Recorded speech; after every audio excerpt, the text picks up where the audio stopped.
And then I wake up on the floor in the kitchen like, He goes, old enough to talk to me like a man, old enough to get your ass beat like one. He built an empire out of other people's desperation. And now that empire is eating him alive. And then I wake up on the floor in the kitchen like he goes, old enough to talk to me like a man, old enough to get your ass beat like one. Rick Harrison built a car empire worth millions. Over 30 classic vehicles filled his garages. His prized 1940 Chevy Deluxe sat alongside Ferraris and NASCAR tributes. But then the bills started piling up. $65,000 monthly alimony payments. His own mother suing him for $500,000. Legal fees crushing his cash flow. In 2025, something changed. Rick started making strange decisions about his beloved collection. He passed on a $100,000 Ferrari. He lowballed on cars he once would have bought instantly. What's really happening behind the Pawn Stars fortune? Rick Harrison was just 8 when his world broke apart. It started in 1973 lying in bed at the family's home in San Diego when his head suddenly buzzed like tangled power lines. His body locked up, his tongue tore like hamburger meat. When it was over, he couldn't walk. Doctors called it focal onset aware seizures, but to Rick, it just meant pain. It happened every month for the next 10 years. The seizures damaged his muscles so badly he sometimes couldn't get out of bed for weeks. Ice packs wrapped around his legs. Sometimes he missed more than 200 days of school in a single year. He spent his childhood trapped between hospital visits and silent rooms, listening to the buzz in his skull and waiting for the next one to hit. While other kids played baseball, Rick read books. His mom brought him the Great Brain series from the library, and he fell in love with a boy named Tom, who pulled clever money-making schemes in small-town Utah. Rick devoured all 8 books in less than 2 weeks. He wanted to be Tom. He wanted to win. Then came history books. By age 12, Rick was reading about 18th-century naval warfare, ancient coins, and obscure battles that most adults had never even heard of.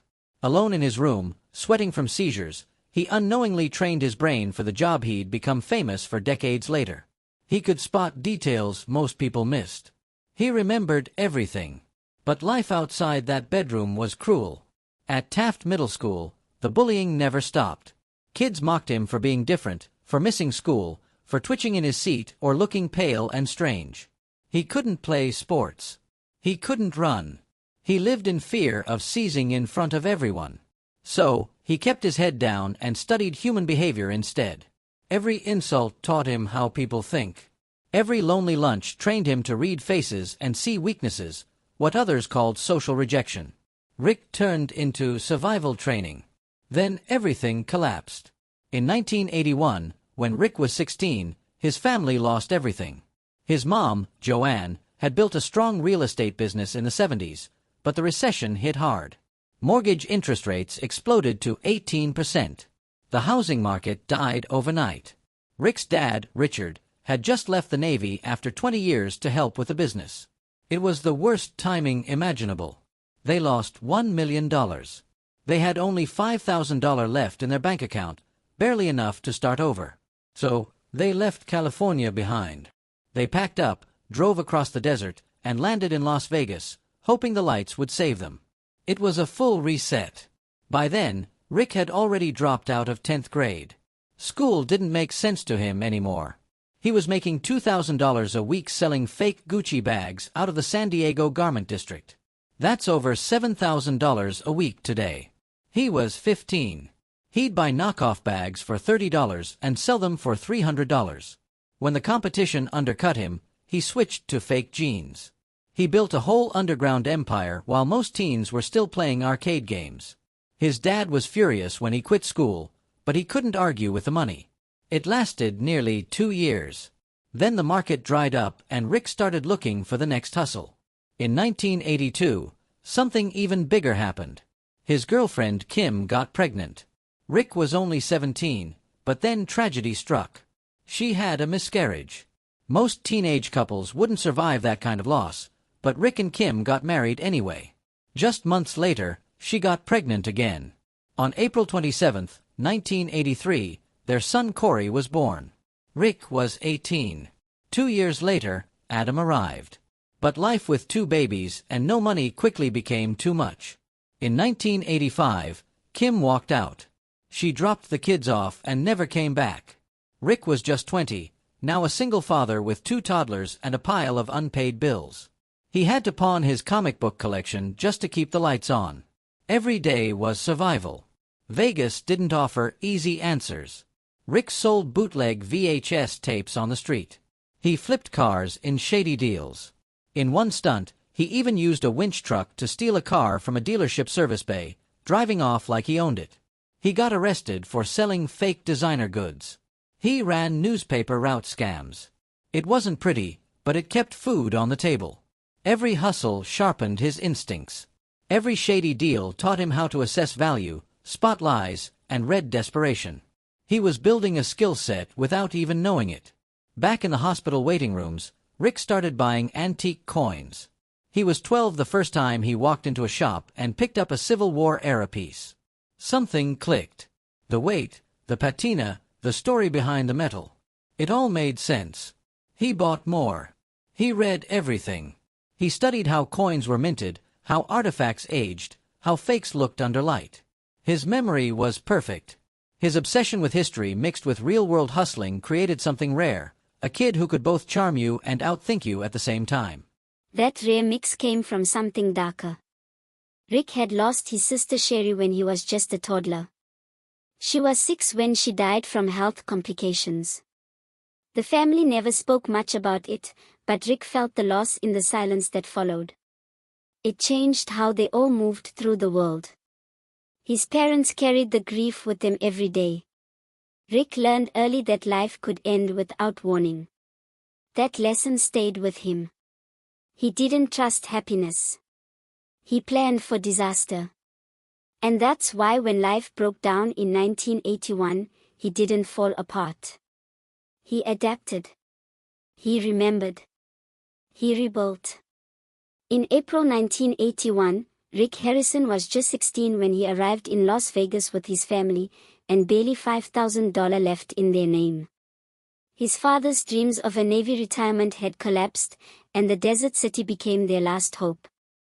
Rick got a job bussing tables in a casino, scrubbing dishes for $335 an hour while still attending high school.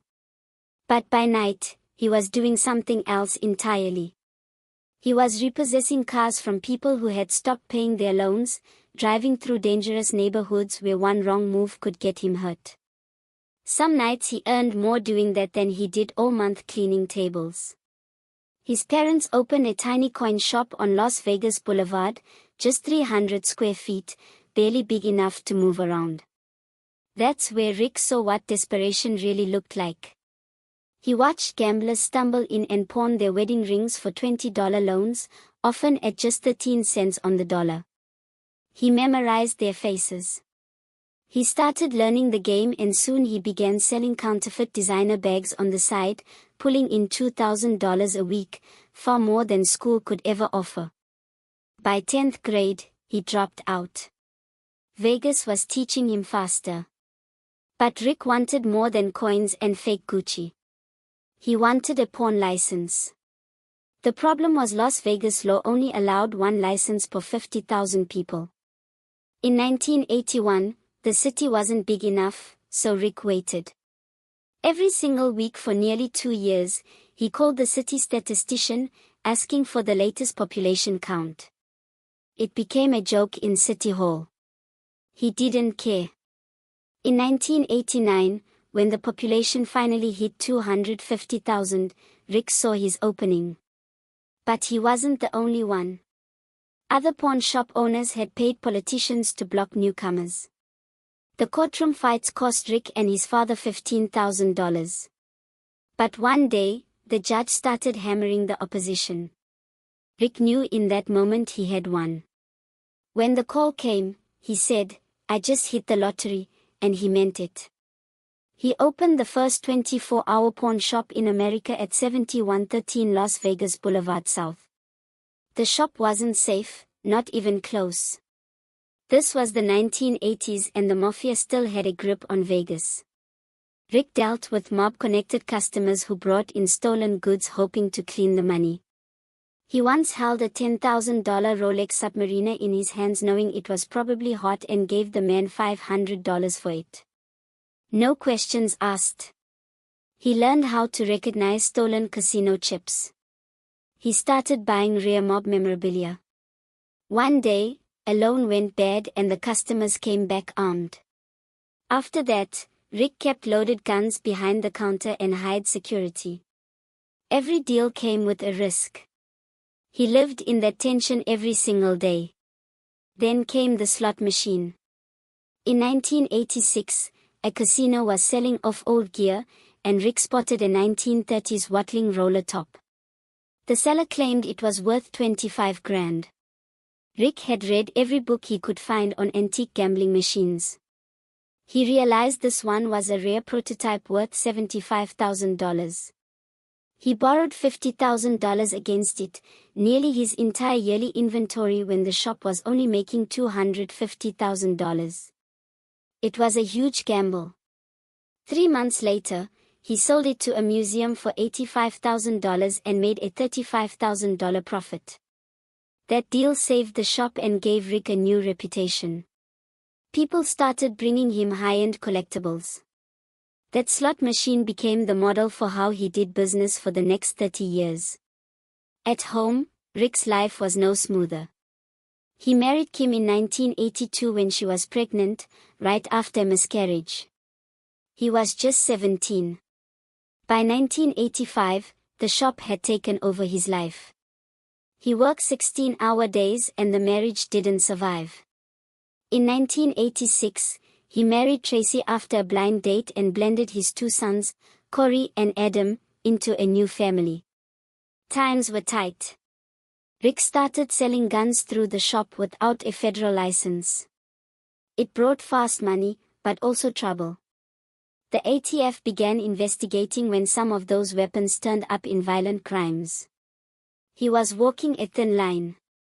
His marriage to Tracy lasted 25 years, but the early years were built on 80-hour work weeks, 3 kids under 10, and hustling fake Gucci bags just to get by. By 1989, Rick officially became co-owner of the shop at 24 years old.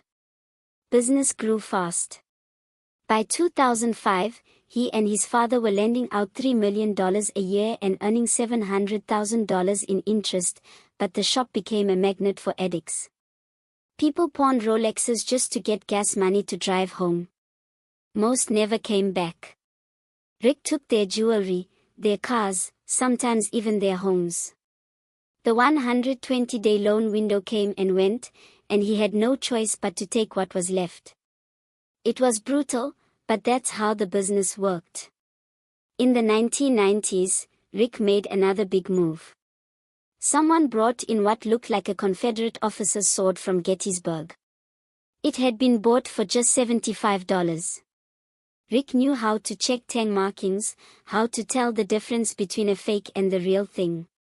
He figured out it wasn't just a regular saber. It was an 1836-foot artillery sword. He brought in an expert to confirm it, paid $15,000 for it, and later sold it for $75,000. That deal made him a legend in the pawn community. People started trusting his eye for history. But it wasn't all smooth. His father still owned 51% of the business and refused to let go. The two clashed constantly. One fight was over a Ferrari that came in from a bankrupt gambler. Rick saw the potential. He restored it, detailed it, and flipped it for $200,000 airs. His dad didn't like the risk, but Rick knew how to turn desperation into profit. That's what he'd always done. When the dot crash hit in 2000, Rick saw another opening. Tech workers flooded Vegas, pawning everything. Rick focused hard on sports memorabilia. He learned how to spot fake autographs, how to read signature patterns, how to prove a jersey was game-worn. One seller brought in a Muhammad Ali glove and pawned it for $5,000. Rick confirmed it was real. When the guy didn't return, Rick sold it for far more. That glove helped him survive the crash. Rick knew what it was like to struggle early. When he was just 8 years old, he was diagnosed with epilepsy. The seizures came monthly. They isolated him. He couldn't play with other kids. Couldn't do the things normal boys did. So, he stayed inside. He read. History books became his escape. He damaged muscles during seizures so badly that he sometimes couldn't even walk. By the time he was 18, the seizures stopped, but they shaped him. Today, Rick works with the Epilepsy Foundation and sits on their board. In 2021, he partnered with Neuralis to raise awareness about seizure emergencies. Not all news was bad. On March 6, 2025, Rick got engaged to Angie Paloskin, a 42-year-old nurse from Las Vegas. He proposed in Chile's Casablanca Valley. They had started dating in early 2024 and went public that summer. After the engagement, Rick shared a photo of him down on one knee with the caption, "She said yes." It was his 5th time. But friends said this one felt different. Angie had been by his side through some of the darkest months after Adam's death. The proposal came just after Rick's 60th birthday on March 22. It felt like a new chapter. Still, the rumors never stopped. In 2025, a fake YouTube video claimed Rick had been sentenced to life in prison for trafficking looted artifacts. It got 2.5 million views. AI images showed Rick in an orange jumpsuit. People believed it until fact-checkers exposed the lie. There was no FBI raid, no arrest, no trial. Snopes called it false. Rick laughed it off, posting on social media to prove he was free. His body though was tired. Back in 2010, court documents mentioned he had constant pain in his knees, back, shoulders, and feet. He had surgery on his back. The pandemic hit his business hard. Fewer people pawned items. Tourism dropped. The shop suffered. Lawsuits came in waves. Former employees, partners, trademark fights.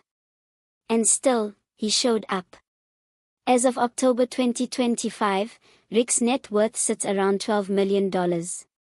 He makes about $100,000 per Pawn Stars episode. The pawn shop earns $700,000 annually just from loan interest.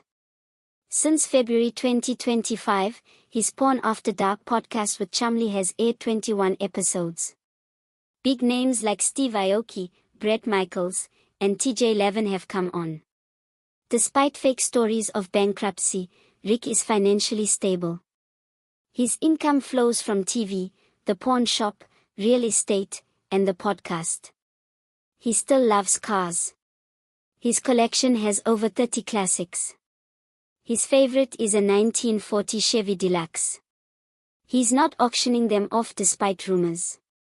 Some people saw him pass on a $100,000 Ferrari 308 or offer $90,000 for a $125,000 NASCAR tribute car and assumed he was desperate. But Rick says it's not about panic. It's about smart business. He buys what he loves. He keeps what matters. He's also a pro at spotting fakes. With scams in crypto hitting $10 billion in 2024, Rick's pawn shop instincts help. He once authenticated 2,500 old coins and real NASA rocket parts. He knows how to test amber, how to spot counterfeits. He went on Yahoo Finance in October 2025 to talk about gold, explaining how a 5G ring now sells for around $700. His shop inventory today includes Picasso sketches and original art from Where the Wild Things Are. He's no longer just a TV star. He's become a trusted voice in gold history and high-value collectibles. Now in 2025, he's planning to franchise the gold and silver pawn brand internationally by 2026. The podcast is growing fast. Pawn Stars is on hiatus, but Rick isn't slowing down. He's giving shop tours, making media appearances, and speaking out about epilepsy, addiction, and resilience. After all the losses, lawsuits, lies, pain, and pressure, he's still standing behind the counter. In 2013, Rick married Deanna Burdett in a big ceremony with 180 guests in Laguna Beach. But by July 2020, the marriage ended quietly. He filed for divorce in Clark County, saying they had grown too different. Court records later revealed Rick had been paying $25,000 a month to family members. That dropped to $20,000, then stopped altogether by March 2020. When money got tight, Rick pawned his own 1940 Chevrolet just to stay liquid. He never signed a prenup. He always said, "You can take half my money and I could still live like a king." But those choices came with a price. The divorce was finalized in September 2020. And Rick once again had to rebuild. On July 19, 2009, something unexpected happened on the History Channel. A quiet little pawn shop tucked into a rough part of downtown Las Vegas suddenly became one of the most watched shows in America. People weren't tuning in for explosions or crime scenes. They were watching a bald man with reading glasses haggle over old coins and Civil War rifles. That man was Rick Harrison, and he had no idea his life was about to change forever. Before the cameras arrived, Rick's shop saw maybe 50 customers on a busy day. He spent most afternoons sitting behind the counter, hoping someone would walk in with something interesting. But within a few months of Pawn Stars airing, the numbers exploded. By 2010, over 500,000 people were watching each episode. Tourists started flooding into the gold and silver pawn shop, not to sell anything, but just to see it. They weren't there for Rolexes or antique pistols. They came for Rick. He had to bring in security just to keep the peace. Some days, over 1 people walked through those doors.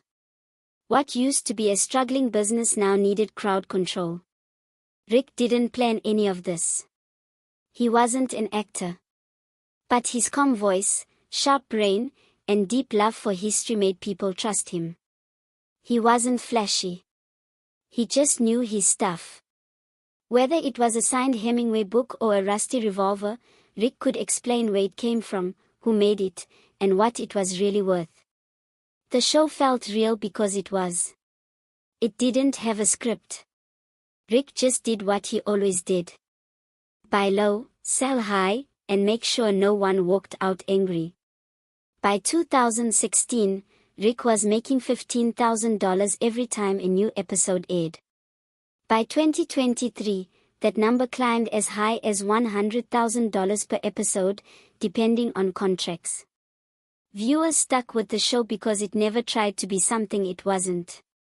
It was still just a pawn shop. But sometimes the items that came through the door were shocking. In one episode, a man walked in with O.J. Simpson's white Ford Bronco, the exact SUV from the 1994 slow-speed chase. The seller was Simpson's former agent. He wanted $1.3 million. Rick looked at it carefully, took his time, and passed. "Too much risk," he said. It was iconic, yes, maybe the most infamous car in American history, but Rick didn't want the heat. Another time, someone tried to sell a stolen coin collection worth $50,000. The shop took it in, but claimed they melted it down before anyone realized. That move sparked legal trouble and lawsuits. Rick's job wasn't just buying and selling anymore.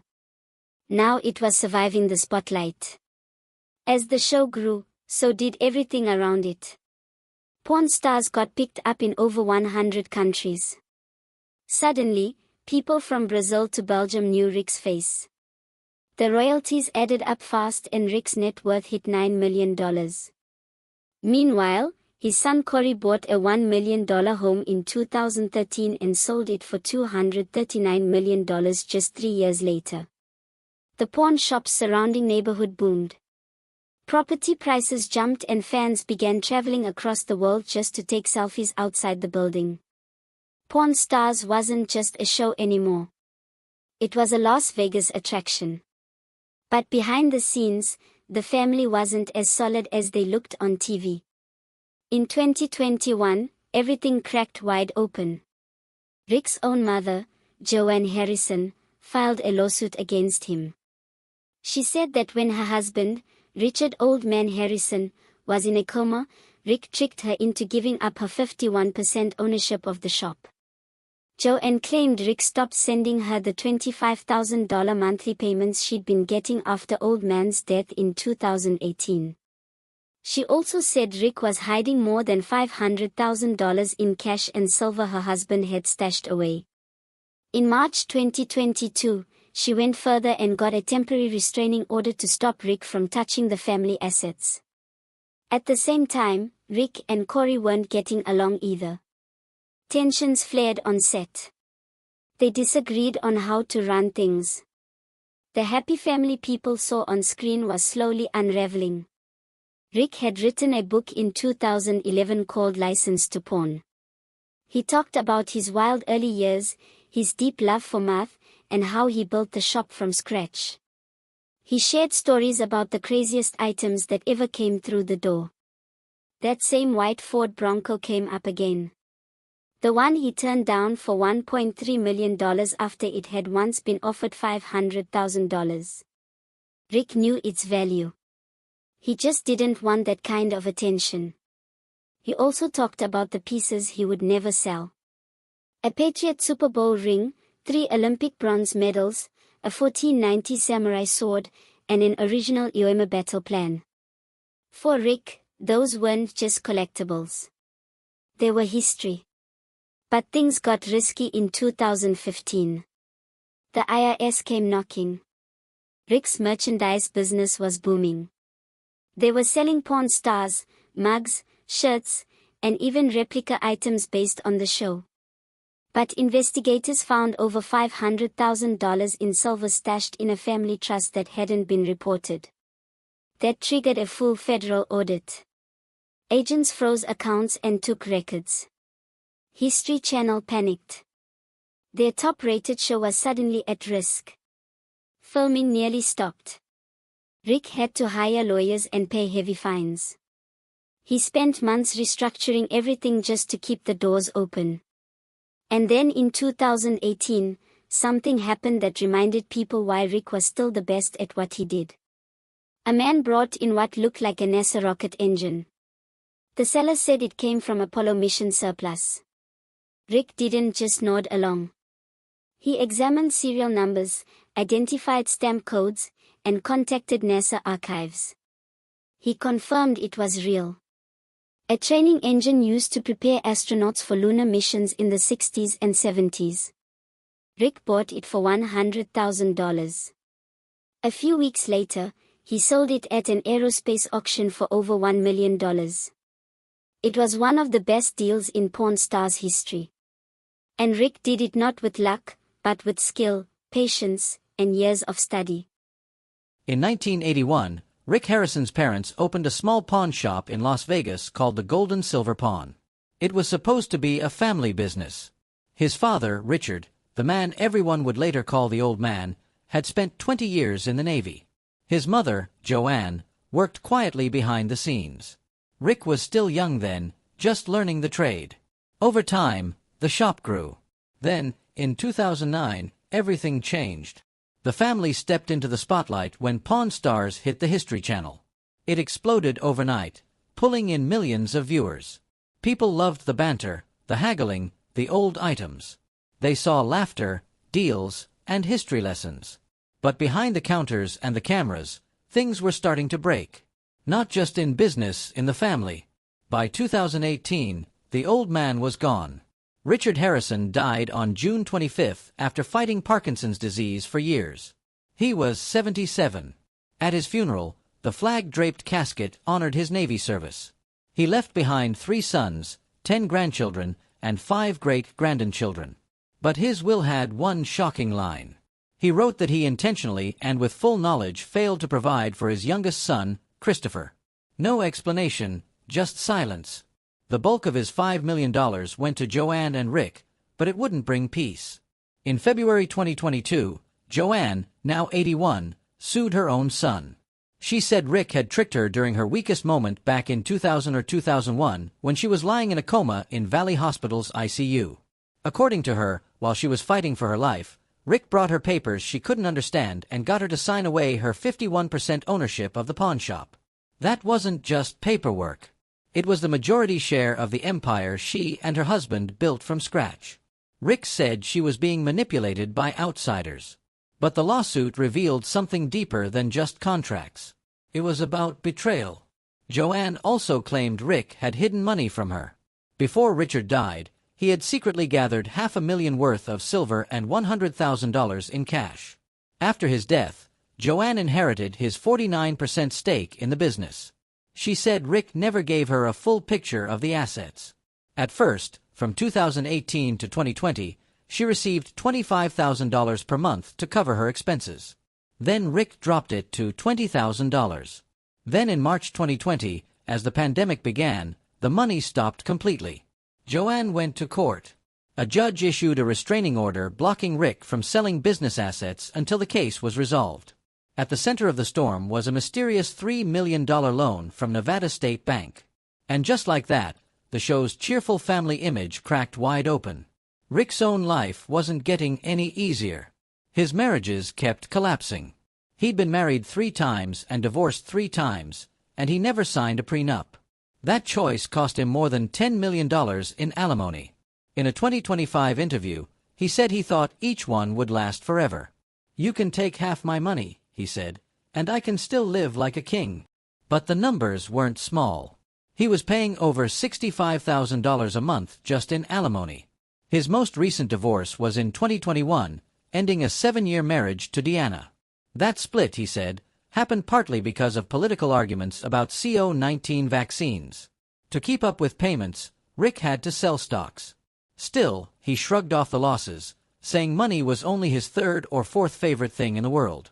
In 2016, the show took another hit. On March 9th, police raided Chumley's house in Las Vegas during a sexual assault investigation. What they found wasn't what they expected. They uncovered methamphetamine, nearly 4 of marijuana, and an entire room called the Chum Chum Room outfitted with a stripper pole, rolled-up dollar bills with white residue, and drug gear everywhere. There were also guns. A Ruger 357 revolver, a Sig Sauer handgun, and a 12-gauge shotgun. Chumley faced 19 drug charges and 1 weapons charge. His bail was set at $62,000. Viewership dropped by 20%. Rick tried to stand by him, saying they didn't have all the facts yet and would help however they could, but the damage to the show's clean image was done. In 2024, Rick faced a loss no parent ever wants. On January 19th, his oldest son, Adam, died at 39 from fentanyl and methamphetamine toxicity. The coroner ruled it accidental. Rick posted on Instagram, "You will always be in my heart. I love you, Adam." In later interviews, he said Adam had struggled for years. Rehab helped sometimes, but the relapses kept coming. Rick blamed the fentanyl crisis and called for stronger border security. He said he thought about Adam every single day. The grief changed him. He started speaking out about drug abuse. He didn't want other families to feel this kind of pain.